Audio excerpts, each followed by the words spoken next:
It's been 10 years since many of the Bever family members were found murdered in their South Broken Arrow home by two of their own. Tonight, for the first time, we're hearing the newly released confession of older brother Robert, considered to be the mastermind behind the crime. It was while he was in police custody, Robert confessed he and his brother Michael didn't just want to kill their family members. They were hoping to also carry out a mass shooting. Let's get back to Fox 23 anchor Rick Marinon's story. Evil Speaks. Robert Bever's confession. It was while they were asking the brothers about what happened in their own city that Robert began to reveal the stabbings were supposed to be just the beginning of pain for others elsewhere. After wanting to make a video with the bodies of their family members for YouTube, the two wanted to inflict pain and death across America. If you kill one person, you've paid society back. If you kill more than one person, what are they going to do? Kill you multiple times? It's kind of like becoming a god.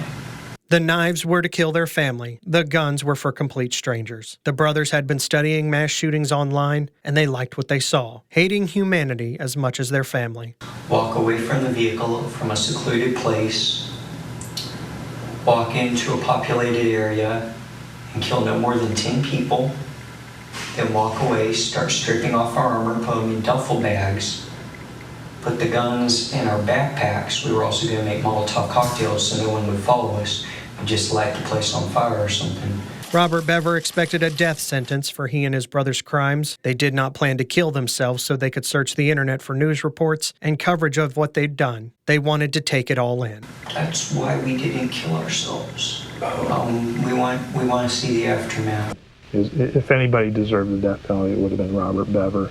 With a guilty conviction guaranteed, Tulsa County District Attorney Steve Kunzweiler took the death penalty off the table to keep the surviving sister Crystal from having to see the brothers who tried to kill her face to face in a death penalty trial. If Crystal had not fought to live, and if Daniel had not picked up the phone and his last words or communicating with a 911 operator, if those two things did not happen, these two guys would have been on that crime spree. Who knows where they would have gone and who they would have shot. The reason why this happened has never been clear to police. On tape multiple times, Robert Bever said his father was abusive and his mother relished in his pain. He also claimed all of the Bever children were abused in some way in front of the brothers when he wasn't receiving it himself.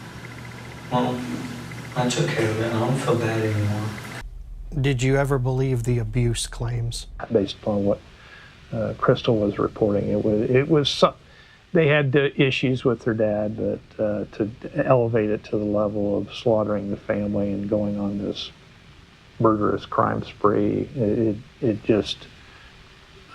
was unimaginable. It still is. I still don't have a good reason to understand why did you have to take it to that level. There's been no good explanation to my satisfaction other than these two guys are bad seeds. The only conclusion anyone has come to for why what happened took place is simply one word: evil, and they leave it at that. And I looked them both in the eyes at this close, and I saw pure evil in them. That's what it was. That's the explanation. How that happens, I don't know. How these two brothers became what they were, I don't know. But there's something inside them that's just pure evil.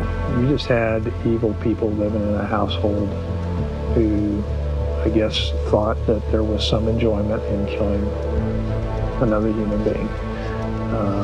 And that evil still persists.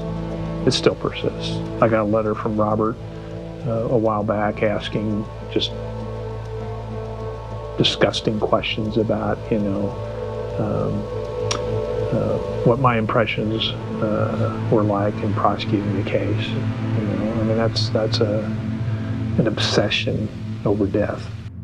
Covering news that matters, Rick Marinon, Fox 23 News. Fox 23 put the entire interview between Broken Arrow Police and Robert Bever on the Fox 23 News Tulsa YouTube page for you to watch in full if you would like. Bever named people who had nothing to do with the case, so we have censored those names to not bring scrutiny and attention to innocent people who investigators say had nothing to do with the murders.